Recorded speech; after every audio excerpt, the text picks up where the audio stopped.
Vamos entrar então no nosso assunto de hoje. É uma introdução à teologia pactual, mas hoje o que eu queria fazer, eu queria ouvir muito os irmãos a respeito disso. Por quê? Pastor Jonatas tem dado aos irmãos uma série de estudos, com muito conteúdo, com muita coisa, ele pede que os irmãos leiam. Eu não sei se todos estão lendo tudo. A minha experiência, infelizmente, na igreja, é que os crentes não leem tudo aquilo que a gente pede. Por uma série de razões. Não quer dizer que eles sejam ruins, malvados e teimosos, não. Sim, tem gente ruim, malvada e teimosa na igreja, tá? Inclusive, às vezes, alguns pastores. Mas não é disso que eu estou falando somente, né? Existem também as dificuldades do dia a dia. Às vezes, nós somos ruins em organizar o nosso tempo. Não conseguimos organizar o tempo e aí, né, queríamos fazer, acabamos não fazendo essa coisa assim. Vamos ver se a gente trabalha um pouquinho isso hoje, mas eu tenho que lembrar um pouco do assunto de hoje, propriamente dito. Né? E está aí, eu não sei porque que eu acho que eu consigo enxergar longe sem óculos.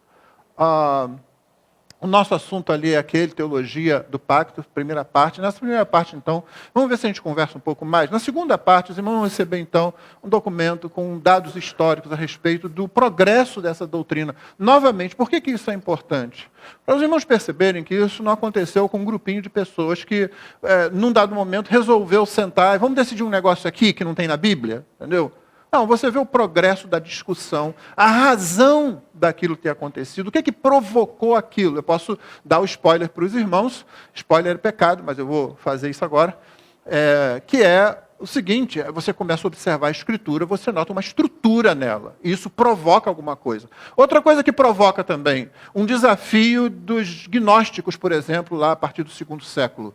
A igreja tem que responder aquilo, porque o gnóstico, assim como o herege de qualquer época, ele vem com o texto bíblico debaixo do braço. Olha, eu também sou crente, viu? Ah, que bom. Então, senta aí, irmão. Aí, olha só, Jesus não encarnou de verdade. Aquilo não era um corpo de verdade.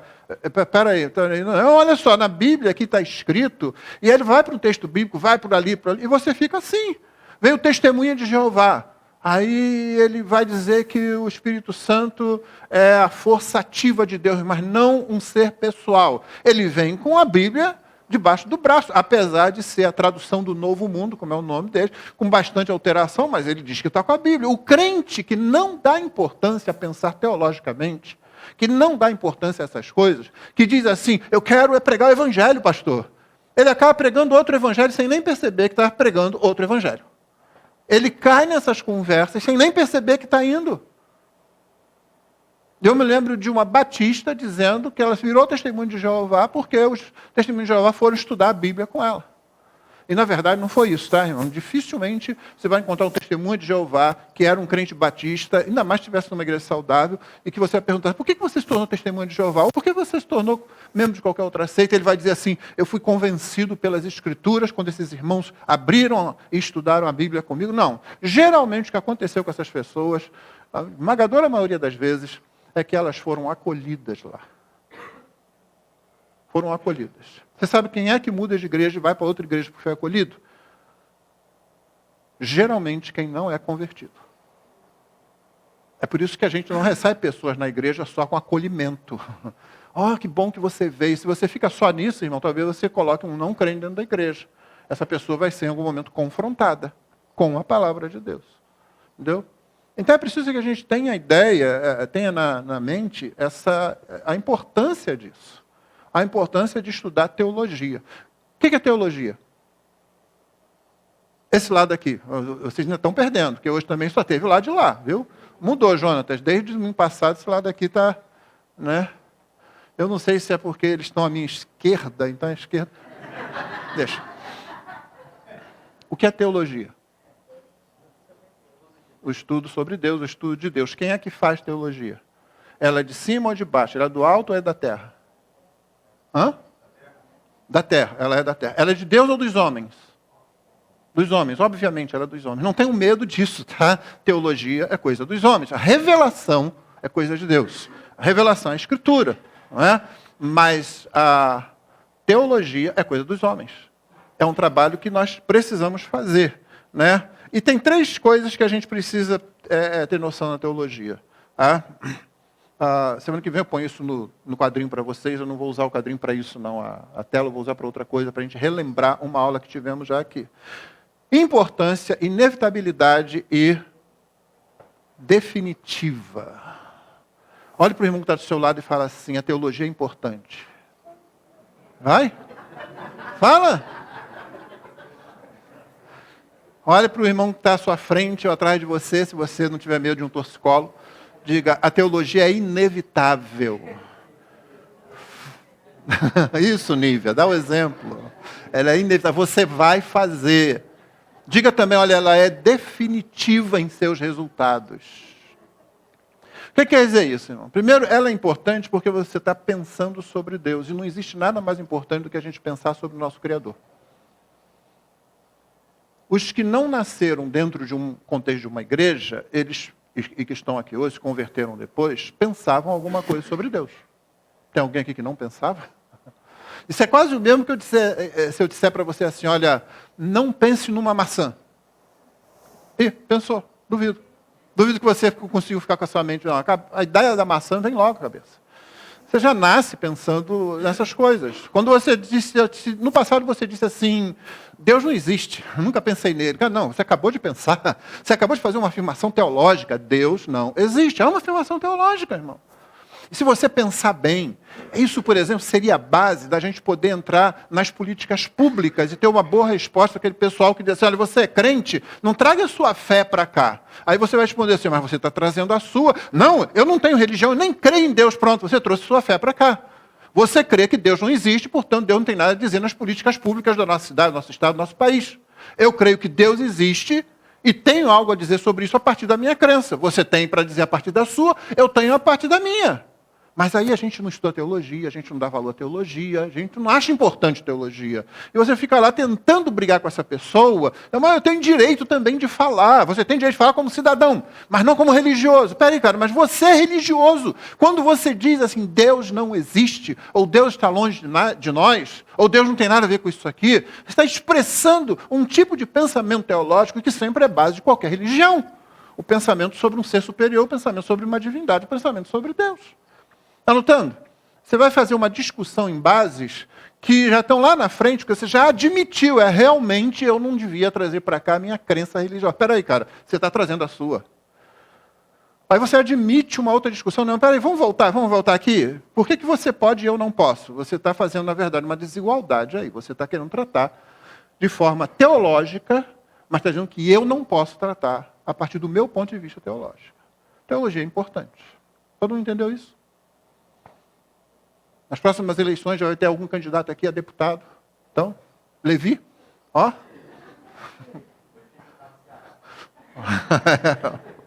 Tá certo. Lá vai ser Coronel Levi, né?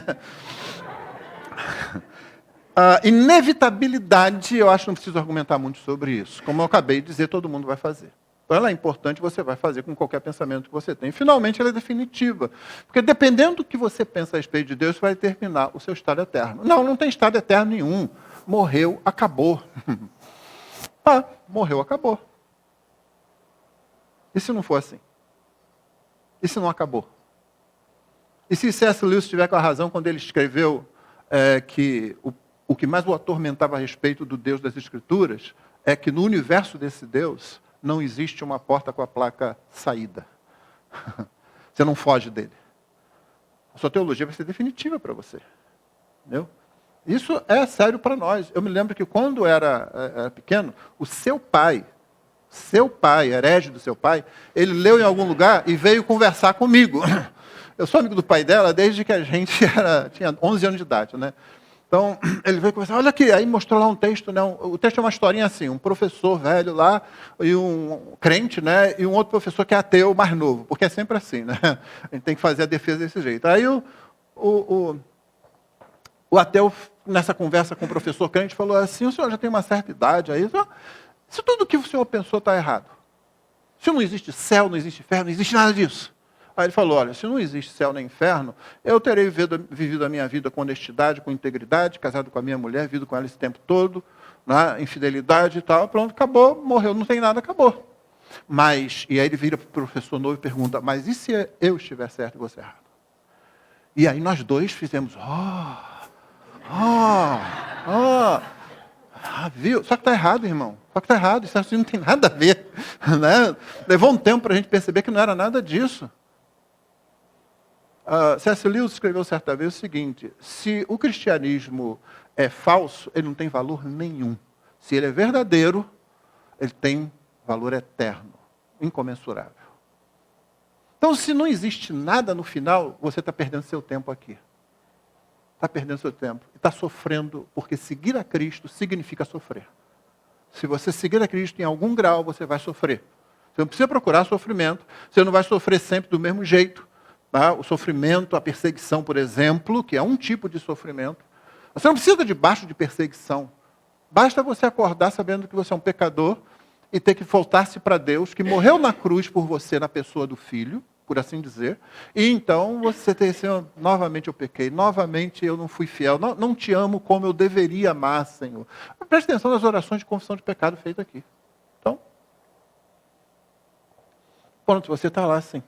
Tem que ver com esse peso. O não crente não precisa viver com isso necessariamente. Não sei o que, ele vai lá, acende uma vela. Não sei o que, sobe uma escada de joelho. Não sei o que, Deus não existe, não estou nem ligando para isso. Mas o crente não, o crente já tem isso. Então, se você é crente e no final não existe uma ressurreição e um estado eterno de bem-aventurança, você está perdendo seu tempo aqui. Você é, como no dizer de Paulo, você está entre os mais miseráveis dos seres humanos. A teologia, ela é definitiva, né? E quando a gente fala de Bíblia, de teologia, a gente fala de Bíblia, porque a Bíblia é a fonte da teologia. Não a única, mas ela é a fonte por excelência, ela é a revelação. Ela não é a única fonte de teologia, ela mesma diz isso. Nós fazemos teologia primariamente, inicialmente, a partir do livro da criação. Você olha o livro da criação, não é? Não é assim, você chegar para qualquer ser humano que nasceu no interior lá de... Eu estava vendo sobre uma tribo em algum lugar aí que nunca teve contato com seres humanos. Acho que ainda é o único povo que está nessa situação. Não pesquisei depois para ver se isso mudou ou não, mas o fato é que se a pessoa nasce nesse mundo, se ela acorda nesse mundo, ela vai fazer sua pesquisa teológica, sua teologia, mesmo que ela não vá para uma universidade, para um seminário, a partir do que ela está vendo, do que ela está lendo. Paulo trata disso no início da carta aos Romanos. O que de Deus se pode conhecer claramente, se vê, estão patentes aí, inclusive a própria espiritualidade dele. Está aí, diante dele. Não diz tudo, é o Salmo 19, não é? Como é que começa o Salmo 19? Os céus declaram a glória de Deus. Qual é a característica daquela revelação que vai até o versículo 6? Ela é geral, o que mais? Vamos lá, lembra do texto. Eu tenho certeza que todos aqui sabem aquele texto de cor. Um dia faz declaração, uma noite faz declaração, sem vozes, sem palavras. Essa é a principal característica. Não tem som, não tem palavra, não se articula nada. Está ali, entendeu? Está ali, está mesmo. Aí quando chega no verso 7, o salmista começa a dizer o quê? A lei do Senhor é perfeita. E dali em diante ele começa a estabelecer a lei que dá sabedoria ao simples. A palavra hebraica naquele texto que significa, que pode ser muito bem traduzida, a primeira pessoa que eu ouvi falando isso foi John MacArthur, aqui no Brasil. Ele dizia, o significado é o seguinte, e é mesmo, é aquela pessoa que a coisa entra por um ouvido, sai pela outra e não fica nada. Até essa pessoa simplória, a lei do Senhor dá sabedoria a ela. A diferença para aquela primeira parte do Salmo é que tem palavra articulada. Então, na palavra articulada, no momento em que Deus chama Abraão e começa a falar com ele, né, e estabelecer o pacto da graça e tal, a partir dali você tem noção de pecado, que não tem no livro da criação, ira de Deus, não tem no livro da criação. As pessoas podem ver alguma coisa, nossa, caiu um raio, pegou fogo na árvore, gente, vamos, o vulcão entrou em erupção, talvez se a gente jogar um ser humano lá dentro, resolva. Isso aconteceu de fato, tá? Em muitos lugares. Então, assim, não, os deuses estão irados, mas eles não sabem o que fazer realmente, eles não sabem por quê. E não tem um plano de redenção. Essas coisas vão sendo formuladas, caídas, quebradas para lá e para cá, que na Bíblia é que você vai encontrar isso expresso em proposições. Proposições, sim, afirmações. A gente fala assim, a Bíblia é uma história, ela é a história da redenção. Mas ela faz isso em termos de proposição, ela faz afirmações ali. Não é para você ler uma história e interpretar a história do jeito que você quiser. Tem afirmações, existem afirmações feitas que precisam ser atendidas, observadas, compreendidas ali. Então a Bíblia é a principal fonte da nossa teologia, embora não seja a única, né? E quando você se aproxima na teologia feita a partir da Bíblia, você começa a notar uma estrutura nela. Se você chega assim, lê, faz uma leitura, nunca viu a Bíblia, talvez você pare e olhe assim, uma coisa vai acontecendo, outra vai acontecendo, outra vai acontecendo. Mas o que acontece com o crente? O crente ele é ensinado a ler as Escrituras porque ela é a palavra de Deus. E você sabe que você tem nela vida eterna. Não foi isso que Jesus falou? Ele fala, vocês erram, falou para os fariseus lá. Vocês leem a Escritura, porque vocês pensam, e pensam corretamente, que nela está a vida eterna, a revelação, as palavras sobre a vida eterna. E são elas que testificam de mim, que falam de mim. Sim, vocês fazem isso. Vocês leem, no entanto, com erro. Então o crente, ele é ensinado assim, sempre foi. Por isso ele lê uma vez, por isso ele lê duas, por isso ele lê três, e ele começa a ver um padrão que vai surgindo, um padrão que vai surgindo, um padrão que vai surgindo ali. E quando você lê a respeito desse padrão, você vai ler, vai perceber que Deus, quando chega para falar com o ser humano, Deus chega estabelecendo certos termos. Não é assim? Deus cria Adão e põe lá, Adão, tchau, aí, aproveita. É isso? Aquele paraíso, não é o paraíso, não é o Éden, como a gente fala, o jardim.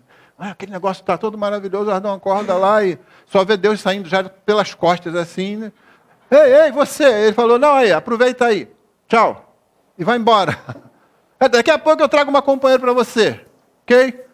Aí, mais tarde, Deus volta com a mulher. Joga lá, toma aí. Se entendam. Aproveitem.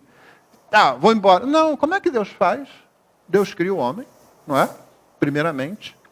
E quando ele sopra no homem o fôlego da vida, né? Ou seja, a partir de si próprio, que ele não fez com nenhum outro ser, ele fala com o homem. E ele diz, você vai viver aqui dessa forma. E se você não viver dessa forma, vai acontecer isso. Se você viver dessa forma, vai acontecer aquilo. A gente não para pensar sobre essa estrutura, porque a gente está tão familiarizado com ela, você entra, se você não parar numa classe como essa para pensar sobre isso, você não vai achar nada demais, não tem nada, não tem impacto sendo feito aqui. Principalmente se o seu professor, o seu pastor, o crente mais antigo chegar para você e disser assim, olha, você se lembra daqueles pactos medievais? Ou antes disso mesmo, lá no Antigo Oriente Próximo, de suzerania, de vassalagem. Já assistiram filmes aí de época, aqueles filmes medievais, de cavaleiros, etc e tal? Por que um cavaleiro, um cara poderoso, né? Ele chegava e o cara podia arrebentar um monte de gente lá, ele chega diante de um rei pequenininho desse tamanho assim, se curva, se ajoelha ali, põe a espada dele, a minha espada é sua. Por quê? Faz isso. Existe um pacto sendo feito ali de um superior para um inferior. Uma das cenas mais bonitas do filme El Cid, com o Charlton Heston, é justamente quando o personagem que ele está personificando ali, o Rodrigo Dias, o rei Alfonso, existe uma possibilidade, porque na verdade tinha acontecido dele ter cooperar para matar o irmão mais velho dele, que era o herdeiro legítimo do trono. Ele faz isso mesmo, e todo mundo está sabendo disso, mas é igual a igreja quando não faz disciplina, sabe? Está acontecendo alguma coisa, todo mundo está, mas ninguém fala nada. Vamos ver se o pastor toma uma decisão aí, né? Porque não tem nada com isso. Então, sempre qualquer grupo faz isso, dá problema. Então, todo mundo ali é assim. A Espanha está sendo invadida pelos islâmicos, pelos mouros, e a ponto de ficar dividida ali, porque o pessoal desse cara, ele usurpou o trono, ele matou o irmão dele e tal, assim. Então, eles estão ali no momento da coroação, e antes da coroa, quando a coroa vai ser colocada, e todo mundo tem que se ajoelhar ali, prestando a lealdade, justamente isso, nós somos seus vassalos, nós somos seus servos, nós somos seus súditos. Todo mundo se ajoelha, sabe, com aquele negócio no coração, aquela coisa lá, amarga lá dentro, né? E o Rodrigo, ele fica em pé, sozinho. Você não vai jurar lealdade? Vou jurar. Ele chega lá perto e diz assim, mas antes eu quero que você afirme diante de todo mundo que você não teve nada a ver com a morte do seu irmão. O Rodrigo sabia que ele tinha, entendeu? Mas era preciso que o rei fizesse essa afirmação. Pactos podem ser feitos de forma imperfeita. O de Deus não. Mas entre os homens podem ser feitos de forma imperfeita. Mas uma vez feitos, eles têm valor, precisam ser seguidos e vão ser defendidos por aqueles que defendem a lei. A não ser que seja o judiciário... Deixa para lá. Esquece. Será defendido, será estabelecido. Então o rei, diante daquilo ali, ele não pode falar, não, eu matei meu irmão. Aí, né, a casa cai, né? E aí ele, com uma mão sobre a Bíblia, ele fala e já vai tirando. O Rodrigo pega a mão dele, força sobre a Bíblia e diz assim, você afirma que você não cooperou com ninguém, e segura a mão, que você não planejou, que você nem pensou nisso. Basicamente é isso. Ele, morrendo de raiva, ele tem que dizer que sim, eu afirmo, não tive nada a ver com a morte do meu irmão. É um pacto. Você entendeu? Isso acalma todo mundo. Ah, então tá bom. Bom, pode até não ser, mas o rei afirmou. Acabou. Ponto.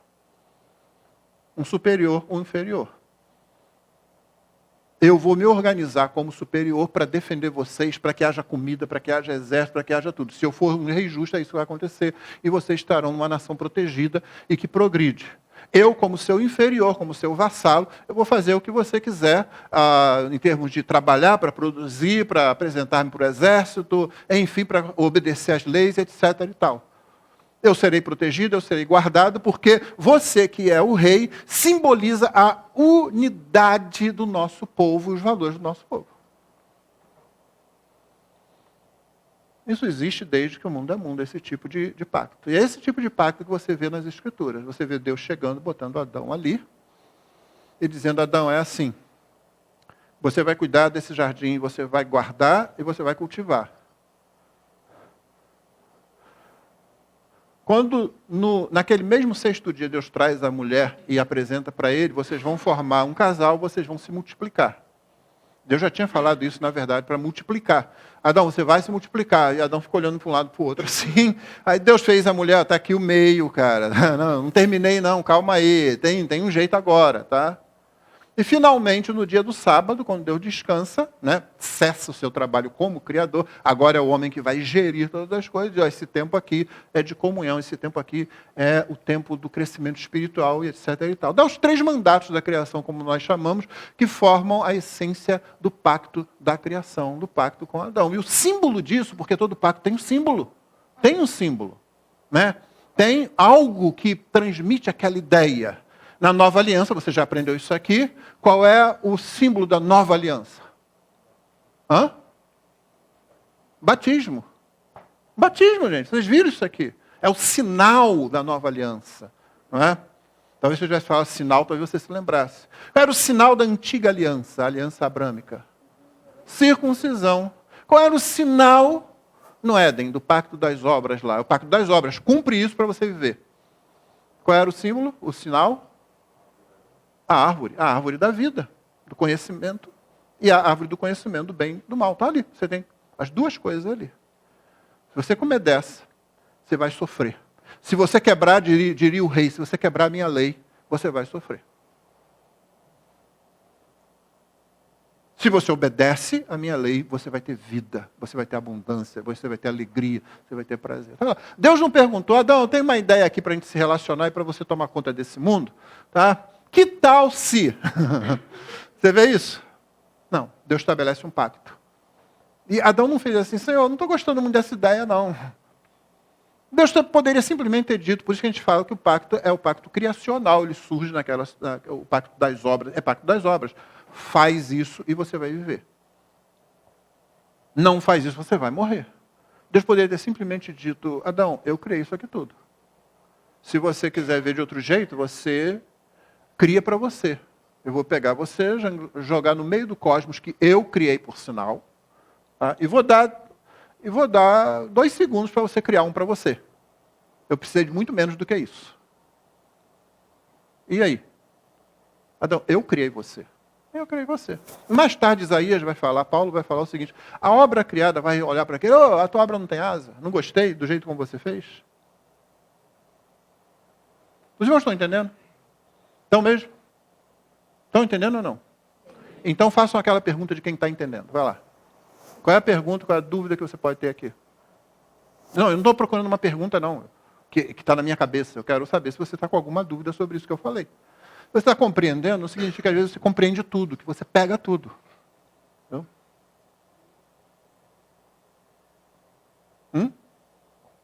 Ok, como isso se relaciona com a vida da igreja local? Que é isso que me interessa. Por que a gente quer saber sobre pacto, teologia pactual? Por que a gente quer falar de nova aliança, velha aliança, antiga aliança, pacto das obras, pacto da graça? Por que batistas e presbiterianos compreendem isso diferentemente?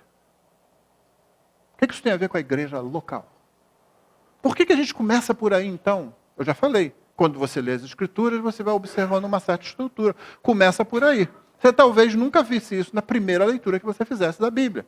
Mas quando você começa a ler, e Deus criou Adão, não deu nem chance. Deus cria um povo chamado Israel, não dá nem chance. Abraão, vem cá, vou fazer de você uma grande nação. Você vai fazer o que eu estou falando aqui. Em ti serão benditas todas as nações da terra. E diferentemente desse povo aí de Babel, que queria se fazer um grande nome, lembra disso? Eu vou te dar um nome. É isso lá no início de Gênesis 12. Eu vou dar um nome para você. Um nome entre as nações. Eu vou fazer a tua fama.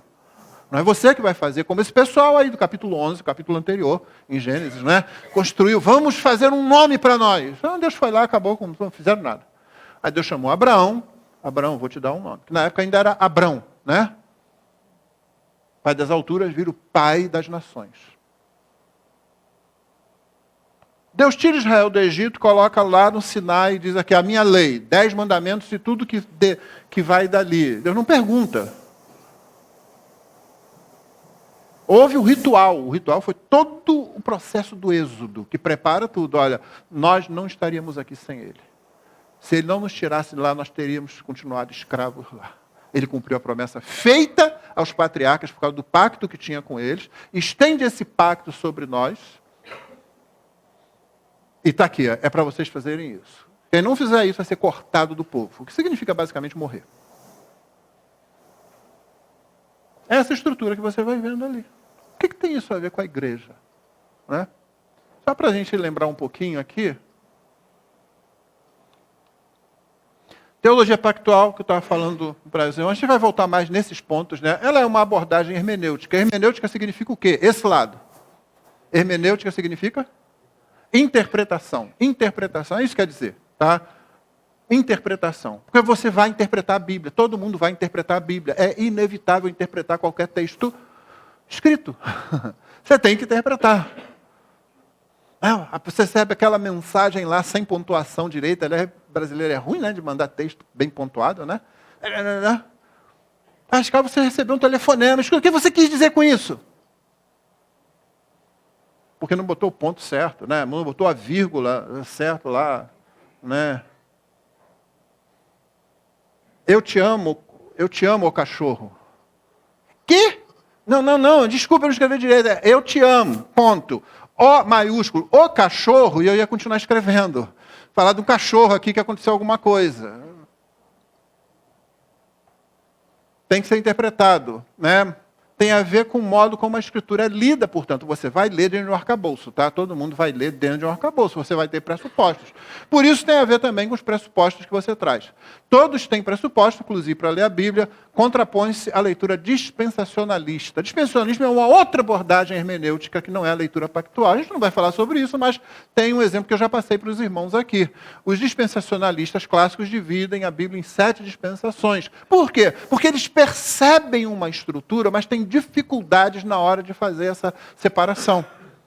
Você vai notar algumas incoerências aqui. Se você quiser mais sobre isso, a gente dá a literatura sobre isso, a gente conversa, sempre um bom café pode ser servido para conversar sobre esses temas. Né? Estou à disposição. E se você for reformado mesmo, não precisa ser necessariamente café, bem, enfim, vamos embora. Vou lembrar, eu passei isso para os irmãos também, a frase de Aristóteles, né? Aqueles que desejam ter sucesso devem fazer o quê? Quê? Vambora, gente, só ler junto, vai, devem... Isso aí. Se você fizer a pergunta errada, você vai ter resposta errada. Entendeu? Quando a gente estava tratando do batismo da nova aliança, a pergunta que vem para a gente, quando você conversa com um presbiteriano, por exemplo, é essa daí. Qual é a pergunta? Quem deve ser batizado? Mas quem deve ser batizado, hein? Bebê deve ser batizado? Essa pergunta é errada. Ela é a pergunta óbvia, é aquilo que a gente faz. Mas por que vocês não batizam criança? Já ouviu essa pergunta para batista? Por que vocês não batizam criança? A gente batiza criança, sim. Quem disse que a gente não batiza criança? Se a criança for capaz de professar a fé, nós batizamos. Nós batizamos qualquer pessoa que seja capaz de professar a fé. Por que vocês fazem isso? Porque esses são os termos da nova aliança. Não da antiga. Na antiga aliança não se exigia fé da pessoa. Não se exigia fé da pessoa. Ela era batizada na fé de Abraão. E o batismo não era batismo, era circuncisão. Então ela era circuncisão. 8º dia, ninguém botava um bebezinho de 8 dias para... Você crê que Abraão fez certo? Você crê que Abraão foi justificado quando creu? Não, você chega lá e pronto, acabou. Qual seria a pergunta então? A melhor. Pode ler. Quem está dentro da aliança. Mas só que aí você gera mais perguntas, não é? A respeito disso. De que aliança nós estamos falando? É por isso, irmão, que nós não falamos aqui que nós temos filhos da aliança. Se você disser, nasceu mais um bebê da aliança, eu perguntar qual? De qual aliança? Porque na nova aliança, conforme Hebreus 8, gasta um tempão para dizer, você tem que confessar a fé. Você tem que ser capaz de confessar a fé para receber o sinal da aliança. Está vendo? Aliança, pacto. Essa nomenclatura a gente precisa estar acostumado com ela. Teologia pactual, teologia aliancista, teologia da aliança. Tem mais um outro termo que de vez em quando você vai ver sendo usado. Quem sabe vai ganhar os parabéns. Quem? Hein? Não. Porque esse é outro pacto. Eu estou falando da teologia que envolve o estudo, inclusive, do pacto da redenção ou do pacto eterno. E rapaz, olha, viu? Parabéns. Eu falei que ia ganhar os parabéns, olha, parabéns. Teologia federal, teologia federalista. Você vai ouvir essa expressão assim, o federalismo de 1689 significa o federalismo, ou seja, a teologia pactual da Confissão de Fé Batista de 1689. Por quê? Porque federal, o que isso tem a ver? Porque vem de uma palavra latina, foedos, que significa pacto, aliança. Essa é a tradução. Por isso federal. O Brasil é uma república federativa, porque os estados que compõem o Brasil, eles têm uma aliança, eles têm um pacto entre eles. Já tentou se dissolver, né? Acho que lá na década de 30, a evolução lá de São Paulo e acho que Rio Grande do Sul, querendo se separar da nação, mas aí o Rio Grande do Sul voltou atrás, São Paulo ficou sozinho e pronto. Quebraram a cara. Tem um paulista aqui, desculpa. Enfim, mas aquela tentativa de separar, né? Os Estados Unidos deixou isso bem claro no próprio nome da nação. Qual é o nome? Estados Unidos da América. Esses estados, eles estão unidos, eles estão aliançados. Mas eles dão ênfase nisso quando eles falam assim, Estados Unidos, tanto que se você for para os Estados Unidos, você vai ver que há diferenças de legislação em alguns pontos entre vários estados. Um estado tem pena de morte, outro estado não tem. Então, um estado vê isso de um jeito, o outro vê de outra forma diferente, mas existe algo que os une ali como um grupo só. O Brasil também é uma república federativa. Outra expressão que você vai usar, que você vai ver também, é o cabeça federal da raça. O que significa isso? Federal significa o quê? Pacto, aliança. Então é o cabeça pactual. Um capítulo aí que fala sobre isso com toda clareza, na Bíblia. Bora, gente, tem visitante aqui.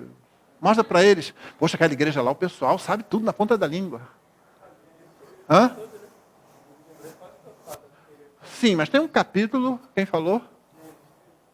Não, mas é porque tem um que fala mais, bem claramente, sobre os cabeças pactuais. Romanos. Chegamos mais perto. Qual? Capítulo 5, isso, Mariana. Mas você é esposa de pastor, aí você tem que ficar a noite toda estudando essas coisas. 6 vezes. Tá vendo? Não quer ganhar um parabéns, viu? E agora não seria nem parabéns se tivesse escondido primeiro, né? Seria um carro 0 km, mas tudo bem. Capítulo 5, você tem Adão, você tem Cristo. É nesse capítulo que Paulo chama Cristo de 2 nomes. Geralmente as pessoas fazem confusão. Quais são os 2 nomes pelos 2 títulos? Não. Último Adão. Último Adão. Ele é o último Adão. E ele é o segundo homem. Isso é importante. Tá? Porque como último Adão significa que ele encerra aquela raça, como? Cristo recebe sobre si a maldição dos herdeiros de Adão, porque Adão era o cabeça federal da raça humana. Sim, ele é o cabeça federal da raça humana. É por isso que o pecado de Adão passa para nós, é por isso que a culpa de Adão passa para nós. A culpa de Adão é a nossa culpa. E por favor, não diga lá, se eu tivesse no Éden eu ia fazer diferente. A primeira coisa que você tem que pensar é que se Deus colocou um ser humano entre todos os bilhões de seres humanos que podia estar na mente de Deus desde a eternidade, e ele colocou Adão, é porque esse é o melhor representante para a raça naquele momento. Se fosse eu estaria lá. E ele é o cabeça federal. O que ele faz tem implicações para os seus descendentes. Isso está na própria promessa de que a obediência dele também passaria aos seus descendentes. Mas Adão pecou, e então é preciso que você trave isso em algum momento. Cristo é o último Adão. Ele encerra isso, por assim dizer, porque ele recebe a maldição daqueles que são descendentes de Adão. E que, pela fé, passam para essa outra raça que tem esse outro cabeça, que por isso também é chamado de segundo homem. O primeiro homem, é o que deu início à raça humana. E o segundo dá início a um outro tipo de raça humana. Aqueles que tiveram os seus pecados redimidos. É o cabeça federal da raça. Alguma pergunta sobre isso?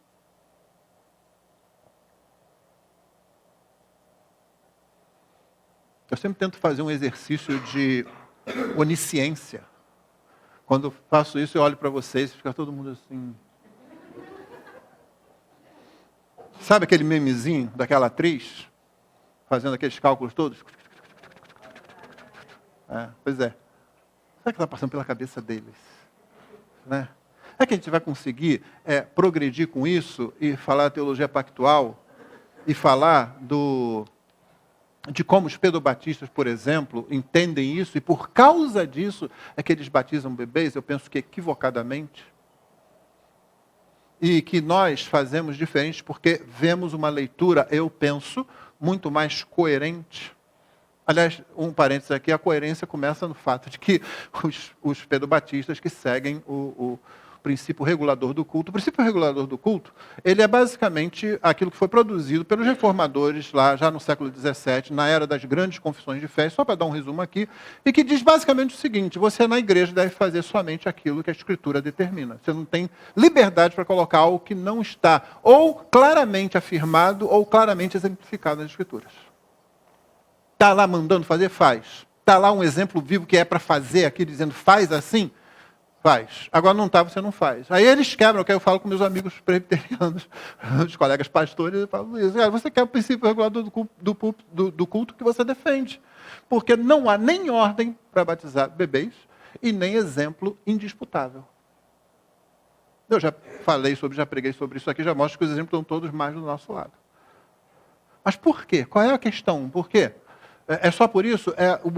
Um erro que a gente tem, então a gente vai ver isso na próxima aula, a gente vai ver a ligação dos batistas com a doutrina pactual propriamente dita, é justamente que a gente acha que nós batizamos só quem confessa a fé e não batizamos bebês que não conseguem professar a fé com a leitura do Novo Testamento, só por isso. Por causa disso que eu acabei de dizer, entendeu? Não tem nem ordem, nem exemplo claro. Não, isso é secundário, na verdade. Os nossos antepassados na fé, batistas, isso é secundário. A razão por que nós fazemos como fazemos é a nossa compreensão da teologia pactual. É ela que vai determinar aí. É ela que vai determinar quem recebe o sinal de qual aliança, em qual aliança que nós estamos. E o que passa da antiga para a nova e o que não passa da antiga para a nova. Sobre isso que a gente falou, porque o meu ponto aqui, né, que a gente está terminando, você entende que teologia, e teologia específica, como a teologia pactual, é necessária e importante para que você viva o Evangelho? Deu para entender a importância de se pensar sobre Deus? Eu me preocupo muitas vezes com as irmãs. Porque na minha experiência aqui nessa igreja, muitas famílias que vieram para cá, vieram porque o homem, em algum lugar, ouviu um pregador, leu um livro e ele vem. E a esposa vem junto com ele. E às vezes isso permanece. Aqui na igreja eu sei que as irmãs têm feito um trabalho diferente. Eu espero que aquelas que já estão aqui, obviamente, há algum tempo, elas não têm problema comigo, mas aquelas que estão chegando, percebam a importância de pensar teologicamente. Como a gente vai relembrar na mensagem daqui a pouco, Pedro, ele não fala com os maridos nem com os pastores, ele fala com as esposas. As esposas crentes e maridos não crentes, lembra? Foi a mensagem da semana passada. Mulheres precisam pensar teologicamente. Não é pensar uma teologia feminina, não é disso que eu estou falando. A gente tem que pensar a teologia da palavra de Deus. Os irmãos estão vendo essa importância? Amém? Parece que crente não consegue falar sim, tem que falar amém. Né? Os irmãos estão vendo a importância de você disseminar isso dentro da igreja? De você falar para os irmãos, naquele momento da crise, naquele momento que uma pessoa atravessa um problema, você vai lá, você ora com essa pessoa, você atravessa. Depois você volta, depois que a crise passar, irmão, você precisa pensar mais biblicamente a respeito desse assunto. Olha, talvez você não estivesse passando por essa dificuldade se você tivesse pensado isso. Olha como Deus poderia livrar você disso. Livrar você dessa aflição, entendeu? Está aqui a Escritura. É o que o pastor faz, é o que o conselheiro cristão faz. Ele abre as Escrituras. E reapresenta o pacto do Deus que nunca é infiel, que nunca mente, que nunca falha. Ok? Podemos orar? Senhor, obrigado pelo nosso tempo aqui. Ajuda-nos a pensar teologicamente, biblicamente. Nós não queremos ser tão espirituais a ponto de desgrudar os nossos pés dessa terra, mas queremos ter sim a nossa mente no céu, na eternidade, Senhor. Por isso, ajuda-nos a lidar com a Tua palavra, que vem do céu e é aplicada aqui, nessa terra, para que a gente, pensando teologicamente, a gente viva a vida da igreja local de forma consistente, tenha o que responder àqueles que pensam diferente de nós e o façamos com amor, o façamos com brandura, o façamos com humildade. E também, Senhor, tenhamos o que responder àqueles que são de fora e que precisam se arrepender dos seus pecados e colocar a sua confiança na nova aliança estabelecida por Cristo Jesus, na cruz do Calvário. Ouve-nos, Senhor Deus, e ajuda-nos para que ninguém aqui, nem homens, nem mulheres, nem jovens, nem adolescentes, nem mesmo as nossas crianças, ó Deus, ninguém aqui fique sem pensar a respeito da Tua palavra, sobre a Tua palavra, e fazer isso na dependência do Teu Espírito Santo, com humildade e com coerência, Senhor. Ajuda-nos, Senhor Deus, para que as nossas crianças, desde muito cedo, percebam a importância de refletir, de meditar na palavra, a fim de que os seus conceitos sobre o Senhor, sobre a salvação que temos, sobre a Igreja de Cristo, sobre a providência, sobre a eternidade, sejam fundamentados na palavra de Deus e que isso seja base segura para que elas vivam e possam encarar o que vem pela frente, o que vier pela frente, como discípulas de Jesus e suas embaixadoras aqui nesta terra. Abençoa-nos no restante desse dia. Nós oramos agradecidos em nome de Jesus. Amém.